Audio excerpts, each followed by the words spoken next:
Hello students, last lecture में हमने Pythagorean triple की बात की, परमिटिव पाइथागोरियन ट्रिपल की बात की, X square plus Y square plus equal to Z square के सॉल्यूशंस की बात की। ठीक, इस लेक्चर में हम कुछ क्वेश्चंस करेंगे। पीडीएफ में आपको पहले भेज ही चुका हूँ, शायद आपने वो पढ़ भी लिए होंगे क्वेश्चन और शायद आपको क्लियर हो भी गए होंगे। थोड़ा सा हम एक बार और उनको रीड आउट कर लेते हैं, समझ लेते हैं।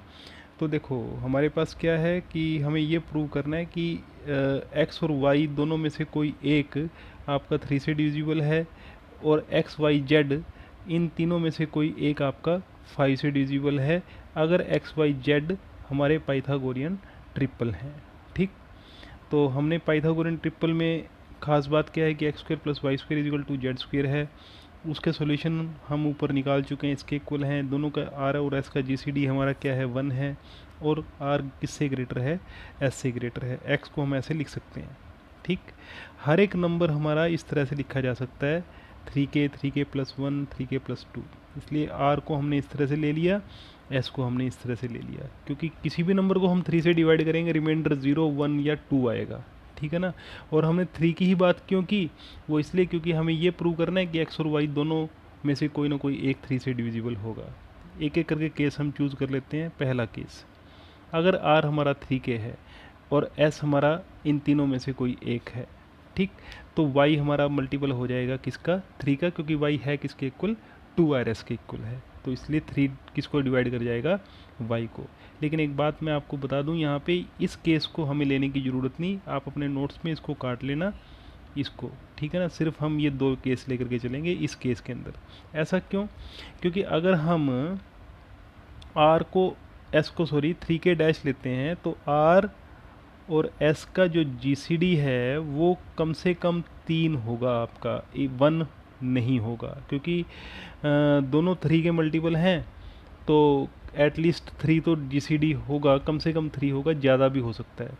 तो हाँ, लेकिन हमें तो कहा क्या गया है कि आर और एस का जीसीडी कितना है, 1 है ना। इसलिए हम ये केस इस केस में नहीं लेंगे।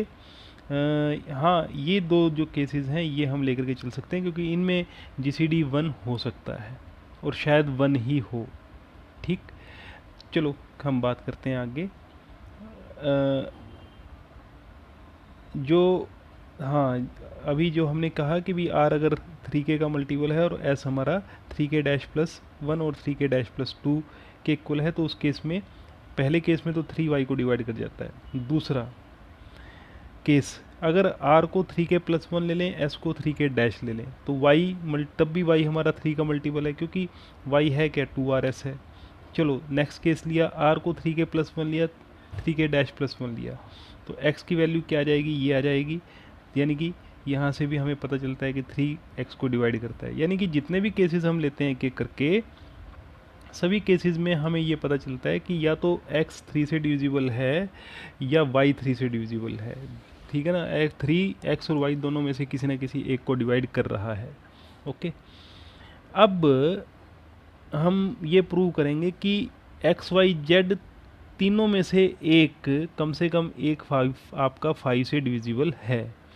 तो हर एक नंबर को हम कैसे लिख सकते हैं, हम लिख सकते हैं इस तरह से कि ये जो आपका 5k plus 1 5k plus 2 5k plus 3 and 5k, क्यों, क्योंकि जब 5 से डिवाइड करेंगे किसी नंबर को, रिमाइंडर 0 1 2 3 और 4 इन तीनों में से कोई एक होगा, तो इसलिए हम ऐसे लिख सकते हैं। ठीक है जी, तो इसलिए हमने आर को ऐसे ले लिया और एस को, जैसे हमने ऊपर 3 वाला केस था, ये 5 वाला केस है बस। अब एक एक करके सभी केसेस हम डिस्कस करेंगे। आर को अगर हम 5k ले लें, एस को हम इन चारों में से कोई एक लें। अब यहाँ ठीक लिखा हुआ है कि भी एस को हमने यहाँ पे 5k डैश नहीं लिया। क्यों नहीं लिया, क्योंकि दोनों का जो जीसीडी है वो कम से कम 5 हो जाएगा, लेकिन जीसीडी तो हमें 1 दे रखा है ना, इसलिए हम ये केस नहीं लेंगे और हमने ये नहीं लिया। ठीक, तो अगर हम ये लेते हैं तो y हमारा क्या हो जाएगा, मल्टीपल हो जाएगा 5 का। ठीक, तो यही हमें प्रूव करना था। अगर हम नेक्स्ट केस लेते हैं, r को 5k प्लस 1 लेते हैं और s को 5k डैश लेते हैं, तब भी 5 y को डिवाइड करेगा। s को अगर हम 5k डैश प्लस 1 लेते हैं, r को हम वही रखते हैं, तब आपका r प्लस s ये होगा, तो r माइनस s ये होगा, तो 5 किसको डिवाइड कर जाएगा, आपका एक्स को डिवाइड कर जाएगा। मतलब हम कोई भी अगर केस लेते हैं, जैसे ये केस हमने लिया S is equal to this, तो जेड स्क्वेयर जब हम निकालेंगे तो 5 हमारा जेड को डिवाइड कर जाएगा। तो कोई भी केस लें, 5 एक्स वाई और जेड में से ना किसी एक को जरूर डिवाइड करेगा। ये केसेस सारे के सारे आप एक बार इनको अच्छे से समझ लेना, कोई बात ना समझ में आए तो आप मुझसे पूछ सकते हो, इजीली हम इनको प्रूव कर सकते हैं। ओके, नेक्स्ट जो है क्वेश्चन आपका कि भी हमें प्रूव ये करना है कि every solution of X square plus Y square equal to Z square is a integral multiple of primitive solution, है ना। प्रिमिटिव सॉल्यूशन मतलब जिनका जीसीडी हमारा 1 हो। मान लेते हैं कि एक्स वाई जेड कोई ऐसा सॉल्यूशन है जिसका जीसीडी हमारा डी है। हमें ये प्रूव करना है this is a multiple of, this is a integral multiple of primitive solution. Okay, चलो अब ये अगर डी को डिवाइड करता है तो डी तीनों को डिवाइड करेगा। सॉरी, अगर एक्स वाई जेड का जीसीडी हमारा अगर डी है तो डी एक्स और वाई और जेड तीनों को डिवाइड करेगा। ठीक है जी, इसका मतलब ये है कि आप x1 y1 और z1 ऐसा दिखा सकते हो कि x is equal to D x1 and so on, इस तरह से आप लिख सकते हो for some x1 y1 and z1। अब यहाँ मैंने मान लिया कि एक्स वाई का जीसीडी क्या है, d1 है। मैं ये प्रूव करूँगा कि एक्स वाई का जीसीडी भी क्या होगा, d होगा। d1 दोनों को डिवाइड करेगा, d1 का स्क्वायर दोनों के स्क्वायर को डिवाइड करेगा, दोनों के स्क्वायर के सम को डिवाइड करेगा, यानी कि जेड स्क्वायर को डिवाइड करेगा। तो d1 किसको डिवाइड करेगा, जेड को डिवाइड जरूर करेगा। तो d1 अगर जेड को डिवाइड करेगा तो d1 कॉमन डिवाइजर हो गया किसका, एक्स वाई जेड का। By definition d1 divides d। अब हमें पता है from second d is a common divisor of x and y, और x और y का जीसीडी कितना है, d1 है। तो d किसको डिवाइड करेगा, d1 को। From 4 and 3 d is equal to d1। Okay, similarly we can say that GCD of Y Z Z X भी कितना होगा, d होगा। अब देखो हमें पता है कि जीसीडी एक्स वाई का कितना है, d है। तो x1 y1 का जीसीडी भी कितना होगा, हमारा 1 होगा। क्यों, क्योंकि गॉस लेम्मा से ये रिजल्ट हमने यहाँ पे लगा दिया। ठीक है ना, क्योंकि x हमारा x1d है, y हमारा y1d है। Okay, similarly we can prove that GCD of y1 z1 and z1 x1 is equal to 1, है ना। अब अगर हम फ्रॉम थर्ड एंड 1 अगर ये वैल्यूज़ x y और z की पुट कर दें इक्वेशन में, तो हमें ये इक्वेशन मिल जाती है। यहाँ से साफ पता चलता है कि x1 y1 z1 सॉल्यूशन हो गया इस इक्वेशन का। ठीक, और जिसमें तीनों का जीसीडी हमारा कितना है, 1 है। अब ये प्रूव करना है कि इस x1 y1 z1 का जीसीडी भी हमारा 1 है। तो हमने मान लिया कि भी इसका जीसीडी d है। तो d1 x1 को और y1 को डिवाइड जरूर करेगा, दोनों के जीसीडी को करेगा। जीसीडी दोनों का 1 है तो 1 को करेगा, तो मतलब ये d1 कितना आ गया, 1 आ गया। तो इसका मतलब क्या है कि x1 y1 z1 is a primitive solution, क्योंकि तीनों का जीसीडी हमारा 1 है ना। लेकिन x y और z भी तो सॉल्यूशन है 1 का, जो कि x1 y1 और z के मल्टीपल्स हैं। तो यहाँ से साफ पता चलता है कि every solution of 1 is a integral multiple of primitive solution. Okay, अब ये क्वेश्चन है, हमें प्रूव करना है कि पाइथागोरन ट्रिपल्स हमें निकालने हैं जो कि एपी में और जीपी में है। मान लेते हैं कि ये सॉल्यूशन है इसका, ठीक, परमिटिव सॉल्यूशन है। तो ये हम कह सकते हैं ये सारी बातें आरएस की फॉर्म में। मान लेते हैं कि सॉल्यूशन एपी में है, मतलब हमें एपी में सॉल्यूशन निकालना है।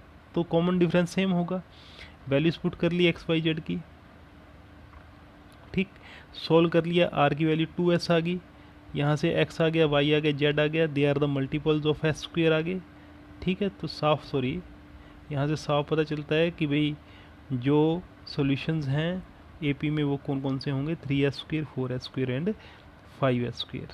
ठीक है जी, अब हम सॉल्यूशन निकालेंगे जीपी में। जीपी में आपको पता है कॉमन रेशियो सेम होगा, तो इसको ऐसे लिख सकते हैं, थोड़ा सा सिंप्लीफाई वैल्यूज पुट किया, ऐसे लिखा हमने। एक इक्वेशन हमें मिली ये वाली, ये इक्वेशन हमें मिली। ओके, तो उसके बाद हमें पता है कि every solution is a integral multiple of primitive solution. अब हमने मान लिया कि एक्स वाई जेड एक परमिटिव सॉल्यूशन है जो कि जीपी में है। ऐसा क्यों, क्योंकि हम ऊपर ये लेकर के चल रहे हैं कि कोई सॉल्यूशन हमारा जीपी में है। X square plus Y square is equal to Z square का। अगर वो जीपी में है तो हर एक सॉल्यूशन किसी ना किसी प्रिमिटिव सॉल्यूशन का मल्टीपल होगा, तो वो जिस प्रिमिटिव सॉल्यूशन का मल्टीपल है तो वो प्रिमिटिव सॉल्यूशन में किस में होगा, जीपी में ही होगा। तो इसलिए हमने ये एक अपनी मर्जी से X Y Z primitive solution ले लिया जो कि जीपी में है। तो एक्स हमारा ये होगा, वाई ये होगा, जेड ये होगा और आर एस का जी सी डी 1 होगा। ये सारी बातें ऊपर से आ गई हमारे पास। तो फ्रॉम फर्स्ट जो ऊपर हमने प्रूव किया था वो इक्वेशन हमने यहाँ पे लिख ली, क्योंकि आर इसको डिवाइड कर रहा है, आर इसको करता है, तो इसका मतलब दोनों के डिफरेंस को भी डिवाइड करेगा, तो are divides S raised to the power 4। और इस रिजल्ट से कि अगर ए बी सी को डिवाइड करे और ए बी का जी सी डी 1 हो तो ए किसको डिवाइड करेगा, सी को डिवाइड करेगा। तो ये रिजल्ट जो है अप्लाई कर दिया आर एस को। R less than equal to S आ गया, कॉन्ट्राडिक्शन आ गई क्योंकि आर तो ग्रेटर देन एस है, तो there is no primitive solution which is in GP. ठीक, नेक्स्ट जो क्वेश्चन है ये बड़ा आसान सा क्वेश्चन है। u और v पॉजिटिव इंटीजर्स हैं, u v परफेक्ट स्क्वायर है, जी सी डी है, तो u हमारा ये होगा, v ये प्रूफ है। इसको आप अच्छे से समझ लेना, बड़ा आसान सा प्रूफ है, इसको ज़्यादा करवाने की ज़रूरत नहीं। लेम्मा फर्स्ट ये पहले भी हम प्रूव कर चुके हैं कि अगर u v परफेक्ट स्क्वायर हो और u v का जी सी डी 1 हो तो u और v अपने आप में भी परफेक्ट स्क्वायर होंगे।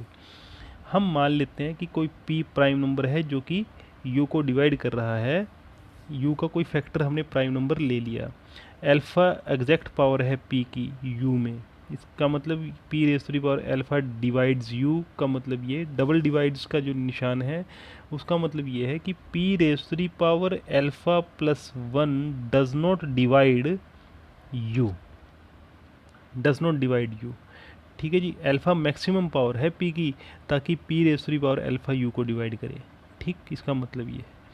Since G C D of U V is 1 तो p does not divide v, क्योंकि अगर दोनों का जी सी डी 1 है तो दोनों में कोई भी प्राइम नंबर कॉमन नहीं है, तो p v को डिवाइड नहीं करेगा।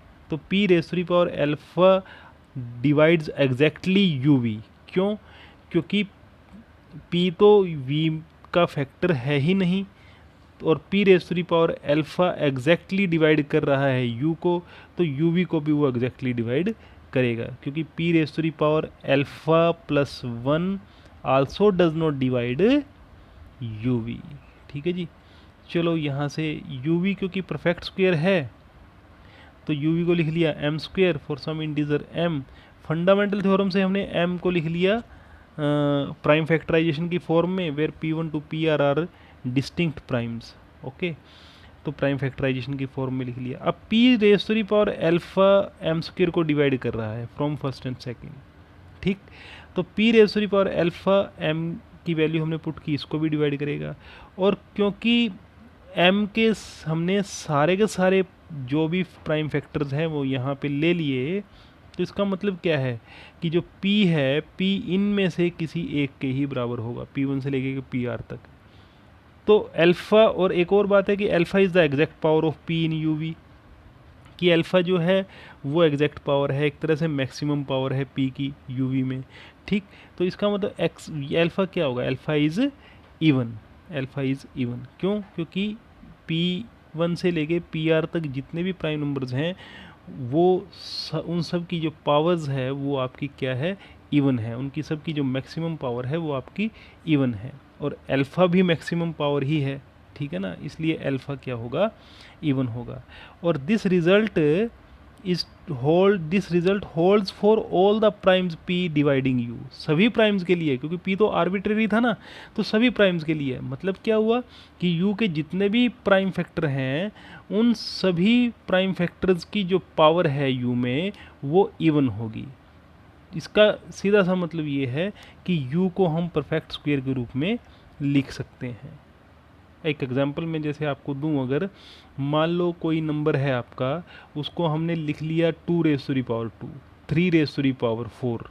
हमने कैसे लिखा, 2 raised to the power 2, 3 raised to the power 4 and 5 raised to the power 6। हमने ऐसे लिखा, जैसे दोबारा बता दूंगा आपको, 2 raised to the power 2, 3 raised to the power 4, 5 raised to the power 6 ऐसे लिखा। तो ये परफेक्ट स्क्वायर क्या बन सकता है, यहाँ पे हमने 2, 3 और 5 तीनों प्राइम्स हैं और तीनों की जो पावर है वो भी क्या है, हमारी इवन है। तो ये क्या परफेक्ट स्क्वायर है पूरा का पूरा नंबर? हाँ, ये परफेक्ट स्क्वायर है। कैसे?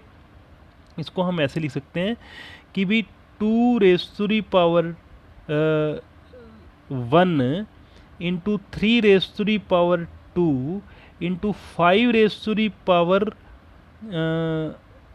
3 रेज़ टू दी पावर 2। ऐसे हम इसको पूरे की पावर आपकी कितनी होगी, 2 होगी। तो वो जो नंबर मैंने पहले लिखा था उसको हम इस तरह से लिख सकते हैं, मतलब ये पूरा का पूरा एक कंप्लीट स्क्वायर आपका बन गया। तो यही कारण है कि इसलिए हम कह सकते हैं कि u is a perfect square. Similarly we can be proved as perfect square. तो ये हमने प्रूफ किया इसका, चाहे आप वो कर लें प्रूफ, चाहे ये कर लें, कोई भी कर लें, दोनों ठीक हैं। तो ठीक है जी, नेक्स्ट लेक्चर में हम नेक्स्ट पीडीएफ की बात करेंगे। ठीक है जी, धन्यवाद।